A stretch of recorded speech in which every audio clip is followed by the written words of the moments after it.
బాబోయ్! ఈ జాబ్ నాకొస్తుందా లేదా అని టెన్షన్ పడుతున్న భూమి.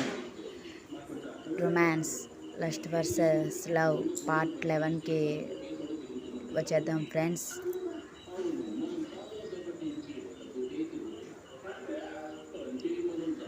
ఆ స్టాపర్ టిక్ టిక్ అంటూ సౌండ్ చేసుకుంటూ వెళ్తుంటే ఆ సౌండ్ తన మైండ్లో టెన్షన్ పెంచేయడంతో పాటు సందీప్ తన వేళ్లు తడబడుతున్నా గట్టిగా ఊపిరి తీసుకుని వదిలి టైంకి ఇచ్చిన టాస్క్ చేయడంతో పాటు విరాట్ అన్నట్టుగానే 3 minutes and 40 secondsకే కంప్లీట్ చేసి డన్ సార్ అని చెప్పగానే విరాట్ స్టాపర్ ఆఫ్ చేసేస్తాడు.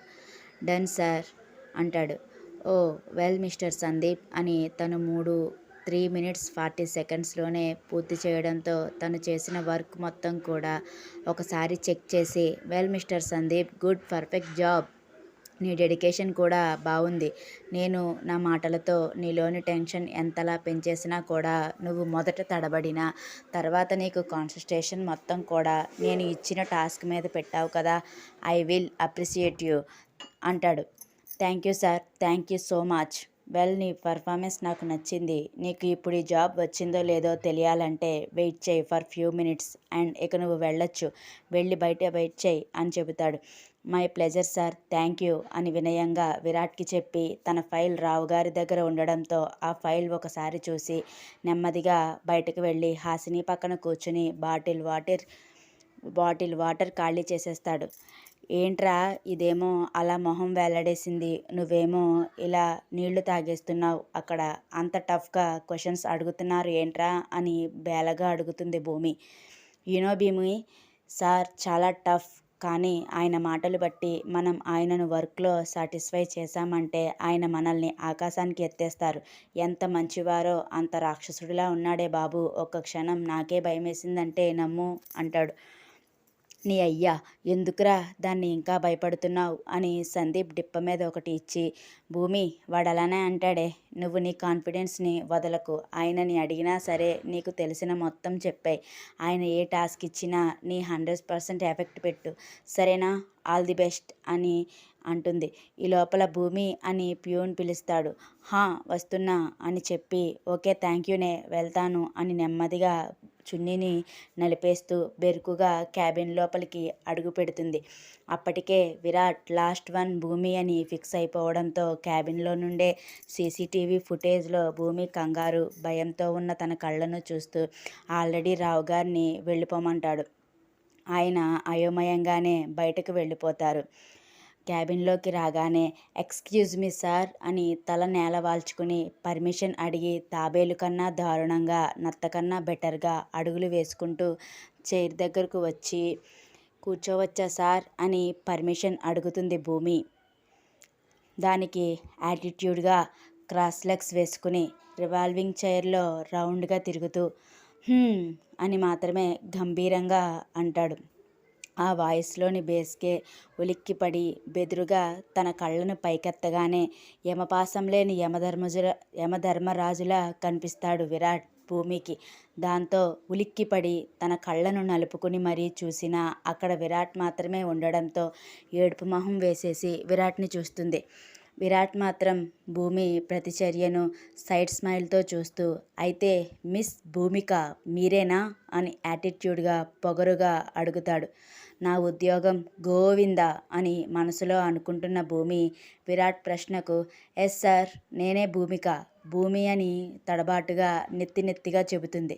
వాట్ అని మొహం చిట్లించి అలా మాట్లాడుతున్నావేంటి, నాకు పూర్తిగా ప్రాపర్గా మాట్లాడేవాళ్ళు కావాలి కానీ ఇలా నత్తిగా మాట్లాడేవాళ్ళు నాకు అవసరం లేదు, నీకు నత్తి అని ముందే ఎందుకు ఫామ్లో మెన్షన్ చేయలేదు అని సీరియస్గా అడుగుతాడు.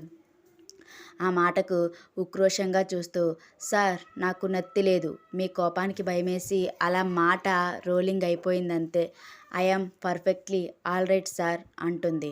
ఓ ఐ సీ, నీకు భయం కూడా వేస్తుందా అని భూమి చెంప మీద అయితే కొట్టిందో ఆ చెంపని వేళ్లతో తడుముకుంటూ వెటకారంగా అంటాడు. విరాట్ మాట్లాడే ప్రతి మాటలో వెటకారం కొట్టొచ్చినట్టు కనిపించడంతో తనని కనీసం కూర్చోమని కూడా చెప్పకుండా ప్రశ్నలు వేస్తున్న విరాట్ తీరుకి ముక్కు మూతి ఎర్రగా చేసుకుంటూ, సార్, నేనేమీ కావాలని కొట్టలేదు, మీరు మీరు అంటూ తర్వాత మాట మింగేస్తుంది. హా, చెప్పు, మీరు మీరు మీరు నెక్స్ట్ ఏంటి అని అడుగుతాడు అతడు. సార్, మీరు కావాలనే చేస్తున్నారని అర్థమవుతుంది. అయినా నేను ఏమైనా మిమ్మల్ని కావాలని కొట్టేనా? మీరు అలా అందరి ముందు నన్ను మూ మూ మూ హా మూ మూ మూ తర్వాత ఇదిగో నీకు నత్తి లేదన్నావు, మరి ఇలా మాట్లాడితే మా ఊర్లో నత్తి అనే అంటారు అని వ్యంగ్యంగా అంటాడు అతడు. సార్, మీరు నా గురించి సారీ ఎక్స్పెక్ట్ చేసే ఇదంతా మాట్లాడుతున్నారు అని నాకు అర్థమైంది సార్. కాకపోతే నా నుంచి మీకు సారీ కానీ క్షమాపణ కానీ రాదు. ఎందుకంటే నేను చేసింది తప్పు కాదు. ఆ ప్లేస్లో మీరేంటి? ఎవరున్నా సరే నేను అలానే రియాక్ట్ అవుతాను. మీరు ఇలా ముక్కు మొహం తెలియని అమ్మాయి మీద పడినా మీరంతా పర్టికులర్గా తీసుకోరేమో కానీ నేను మాత్రం చాలా సీరియస్గా తీసుకుంటాను సార్. మీరు నాకు ఉద్యోగం ఇస్తానంటే ఇక్కడ కూర్చుంటాను, లేకపోతే నా దారిన నేను వెళ్ళిపోతాను సార్. అంతేకాని ఉద్యోగాన్ని కోసం నా ఆత్మాభిమానాన్ని తాకట్టు పెట్టలేను అని సీరియస్గా అంటుంది. అప్పటి వరకు తను ఒక మగవాడితో మాట్లాడుతుంది అన్నది కానీ, అలానే తన కళ్ళల్లోకి కళ్ళు పెట్టి సూటిగా మాట్లాడుతుంది అన్న విషయమే మర్చిపోతుంది. తనకి ఆ టైంలో తన ఫోబియా కూడా గుర్తురాదు భూమికి. విసుగ్గా ఇంటికి వచ్చిన ఆదిత్య గారు కోట్ని హాల్లో ఉన్న సోఫాలో పడేసి, అసలు ఏమనుకుంటున్నారు సునీత? నీ కొడుకు అలా అంతమంది ముందు ఉంటే ఎంతమంది కూడా అలా మాట్లాడడమేనా అని కోపంగా అడుగుతారు. తలా తోకాలేని ఆయన మాటలు అర్థం అవ్వక, మీరేం మాట్లాడుతున్నారండి? ఎవరి కోసం మాట్లాడుతున్నారు అని అయోమయంగా అడుగుతుంది ఆవిడ. దానికి ఇంకెవరి గురించి మాట్లాడుతున్నాను? ఉన్నాడుగా, నీ గారాల సుపుత్రం గురించే అని పళ్ళు పటపట కొరుకుతారు ఆయన. విరాట్నా? విరాట్ ఏం చేశాడు? అయినా కన్నా ఆఫీస్కి మీరెందుకు వెళ్ళారు అని అడుగుతారు ఆవిడ. వచ్చే దారిలో బఠానీలు కొనుక్కున్నాను. ఆ బఠానీలు తింటాడేమో అని నేను కొన్ని తీసుకుని కొన్ని వాడికి ఇద్దామని వెళ్ళాను అని అంటారు ఆయన. ఓ అవునా అని నార్మల్గా అంటూ, అయినా బఠానీలు విరాట్ తినకూడదు కదండి, వాడికి ఓన్లీ కాజు ఇంకా బాదామే ఇష్టం, మరి ఎందుకు బఠానీలు కొన్నారు అని ఆయన మండిపోయేలా అడుగుతారు సునీత గారు. దానికి ఆయన, అబ్బా సునీత, నువ్వేం మాట్లాడుతున్నావో తెలుస్తుందా? నేను ఇంత సీరియస్గా మాట్లాడుతుంటే నీ కొడుకు బఠానీలు తినడు, కాజు కొనుక్కుని పట్టుకెళ్ళమని నాకే చెబుతావా అని కోపంగా బుసలు కొడతారు. అవునా? ముందు కామెడీ ఎవరు చేశారండి? నేనా?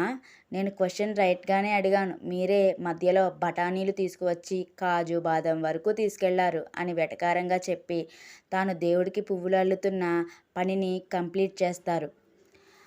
అయినా నిన్ను కాదు, వాడు చేసిన పనికి నా ఒళ్ళు ఉడికిపోయి నీ దగ్గర ఆ కసిని తీర్చుకుందాం అనుకున్నాను చూడు. నాది బుద్ధి తక్కువ. ఎలా అయినా నువ్వు కూడా వాడి తల్లివి అనిపించుకున్నావు అని అలిగి ఈసారి ఆవిడ పక్కనే కూర్చుంటారు. అయినా నిన్ను కాదు, వాడు చేసిన పనికి నా ఒళ్ళు ఉడికిపోయి నీ దగ్గర ఆ కసిని తీర్చుకుందాం అనుకున్నాను చూడు. నువ్వు కూడా వాడి తల్లివి అనిపించుకున్నావు అని అలిగి ఈసారి ఆవిడ పక్కనే వెళ్ళి కూర్చుంటారు ఆయన. అబ్బబ్బా, ఏంటండి మీ గోల? అసలు కన్నా ఆఫీస్కి మీరు ఎందుకు వెళ్ళారు? అసలు కన్నా ఏం చేశాడో సరిగ్గా చెప్పకుండా ఉంటా నాకెలా తెలుస్తుంది అని విసుగ్గా అడుగుతారు ఆవిడ. అమ్మా సుమిత్రాదేవి గారు, నేను మీ కన్నా ఆఫీస్కి వెళ్ళలేదు. అమ్మా, నీకన్నానే మా ఆఫీస్కి ఒక మీటింగ్ పర్పస్ మీద వచ్చాడు. మా కన్నా ఒక ఎత్తు తక్కువగా ఉన్న నీ కన్నా యాటిట్యూడ్ ఏం చూపించాడు అనుకున్నావు? దానికి తోడు మా బోర్డు మెంబర్స్ తోటి ఎంత రేష్గా మాట్లాడాడు అనుకున్నావు అంటూ పళ్ళు నూరతారు. దానికి ఆవిడ, అబ్బా, కన్నయ్య మీద చాడీలు చెప్పందే మీకు రోజు గడవదా అండి? కన్నయ్య అంత రూడ్గా మాట్లాడాడంటే మీరు మీ బోర్డు మెంబర్స్ ఇంకా ఎంత గట్టిగా మాట్లాడారో అది కూడా చెప్పండి ముందు. ఆ తర్వాత నా కన్నా మాట్లాడాడని విషయంలో ఎంత తప్పు ఉందో ఎంత ఒప్పు ఉందో చెబుతాను అని మూతి తిప్పుతుంది ఆవిడ. దానికి ఆయన, అంతేలే, నువ్వు నీ కొడుకు సైడే. కాసేపు అయితే మీరు కూడా నా కొడుకు సైడే అంటారు కానీ ముందు ఏం జరిగిందో చెప్పండి అంటుంది ఆవిడ. ఏం జరిగిందా? ఇన్ని రోజులు బట్టి నీ సుపుత్రరత్నంతో మీటింగ్ అరేంజ్ చేయాలని మా బోర్డు మెంబర్స్ చాలా ఉర్రూతలేకపోతున్నారు. నేను దానికి ఒప్పుకోనని చెప్పినా కూడా మీరేం మాట్లాడకండి, అంతా మేమే ఒప్పిస్తాం అని వాడి గేమింగ్ డిజైన్స్లో నాకు కూడా 10% షేర్ ఇమ్మని, లేకపోతే కంపెనీనే కొలాబరేట్ చేయమని అడిగారు. అదేంటండి, మీది సాఫ్ట్వేర్ సైడ్, వాడిదేమో గేమింగ్స్, ఇద్దరికీ ఎలా పొంతన కుదురుతుంది అని అయోమయంగా అడుగుతుంది ఆవిడ. దానికి ఆయన, అదే చెప్పాను సునీత నేను కూడా. కానీ వాళ్ళు ఏమన్నారు తెలుసా? రాబోయే రోజుల్లో ఈ సాఫ్ట్వేర్స్ కన్నా ఆ గేమింగ్స్కే డిమాండ్ ఎక్కువ ఉంటుందని, అందుకనే మన కొడుకు బ్రాంచెస్ ఓపెన్ చేస్తాడని, అందులో మనం ఒకటి 10% షేర్ అన్నా తీసుకుంటే ఫ్యూచర్లో ఉపయోగపడుతుందని నేను వద్దన్నా కూడా వాడి అపాయింట్మెంట్ తీసుకుని మీటింగ్ పెట్టారు. ఇదిగో ఇక్కడే తెలిసిపోతుంది. ముందు మీ వాళ్లే కన్నని ఏదో అని ఉంటారు. వాడు సరిగ్గా సమాధానం చెప్పాడు. అయినా అంత పెద్ద కంపెనీ ఉన్న మీరు వాడికి ఇప్పుడే ఎదుగుతున్నాడు కదండి. వాడి కంపెనీలో షేర్ అడిగితే ఏం బాగుంటుంది?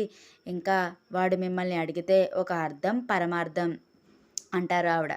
దానికి ఆయన, అది మా బుర్ర తక్కువ వెధవలకి అర్థం కాక కొరువితో తలగొక్కున్నట్టే వాడితో మీటింగ్ అరేంజ్ చేసి అది కూడా మా ఆఫీస్లోనే పెట్టారు. దానికి నీ సుపుత్ర నైస్గా నో చెప్పేసి వెళ్ళిపోతుంటే నోరు ఆగని ఒక ఆత్రపు పక్షి నీ కొడుకుని రెచ్చగొట్టేలా మాట్లాడాడు అంటారు ఆయన. దానికి ఆవిడ, ఎవరండి ఆడు? నా కొడుకుని రెచ్చగొట్టాల్సిన పని ఏంటి? మీరు ఆఫర్ పెట్టారు, నా కొడుకు వద్దన్నాడు. ఆ మాత్రం దానికి నా కొడుకుని నోటికి వచ్చిన మాటలు అనాలా?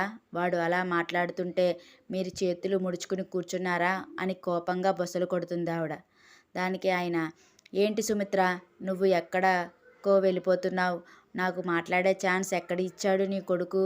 వాళ్ళు అన్నదానికి సరిగ్గా సమాధానం ఇచ్చేశాడు తెలుసా అంటారు. అది నా కన్నయ్య. ఇంకొకసారి ఇలాంటి చెత్త కొలాబరేషన్, చెత్త డీలింగ్స్ నా కొడుకుతో పెట్టకండి. అయినా నా కొడుకు ఏంటండి రారాజు. ఈ గేమింగ్స్ ఏంటి? ఫ్యూచర్లో మన బిజినెస్ చూసుకునేది కూడా వాడే. అయినా మీ కంపెనీలో ఎక్కువ షేర్ ఉన్నది మనది ఉన్నప్పుడు మళ్ళీ మన కంపెనీలోనే వాడి కంపెనీని షేర్ అడగడం అంటే మీ అంత వెర్రితనం ఎవరికీ ఉండదండి అని వెటకారంగా నవ్వుతుంది ఆవిడ. మీరు సారీ చెప్పమన్నా చెప్పే ప్రసక్తే లేదు. మీకు సారీ చెప్తేనే ఈ జాబ్ ఇస్తాను అంటే నాకు ఆ జాబ్ కూడా అక్కర్లేదు. పొగరు, యాటిట్యూడ్, బలుపు అని మనసులోనే కొనుక్కుంటూ నాకు నీ పొగరు చాలా నచ్చింది అంటాడు అతను. సరే సార్, అది పొగరు, బలుపు మీరు అనుకున్నట్టు యాటిట్యూడ్ కాదు సార్. అదే మా మధ్యతరగతి వాళ్లకు ఉండే ఆభరణం, ఇంకా ఆత్మాభిమానం. అది మీ డబ్బున్న వాళ్లకు ఇలా కనిపిస్తుంది.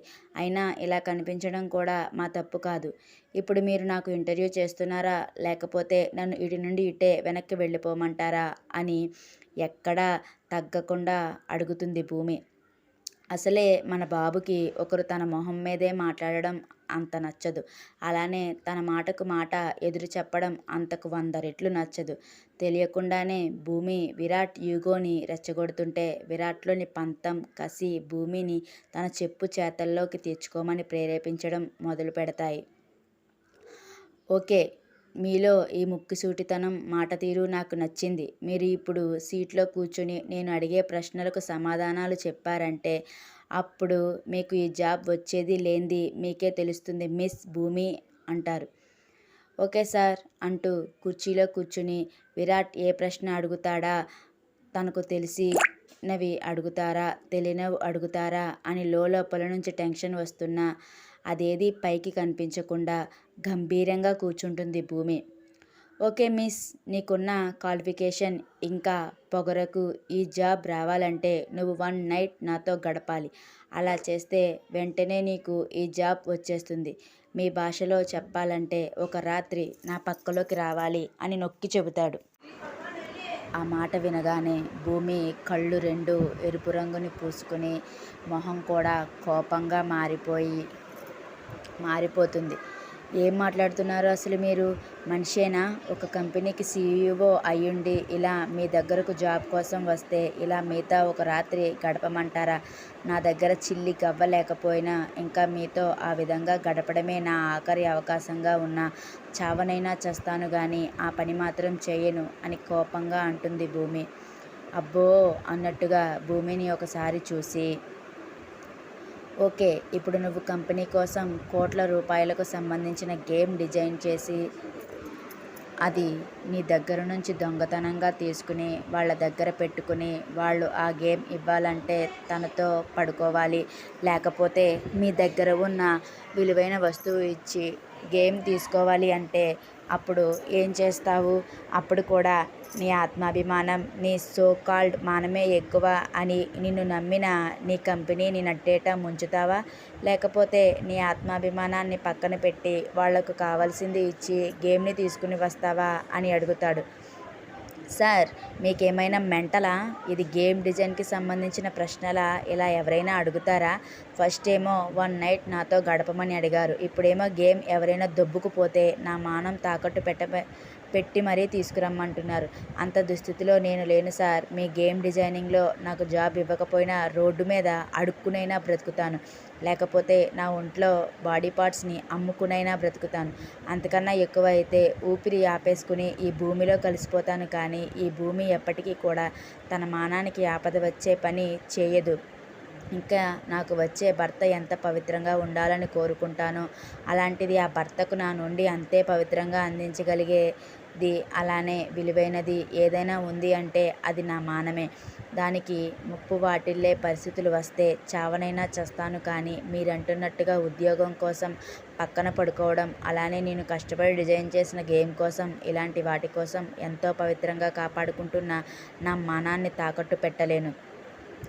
మీకు ఇలాంటివన్నీ చాలా నార్మల్ అనుకుంటారు, కానీ మా మధ్యతరగతి వాళ్లకు మాత్రం చావుతో సమానం సార్ అంటుంది.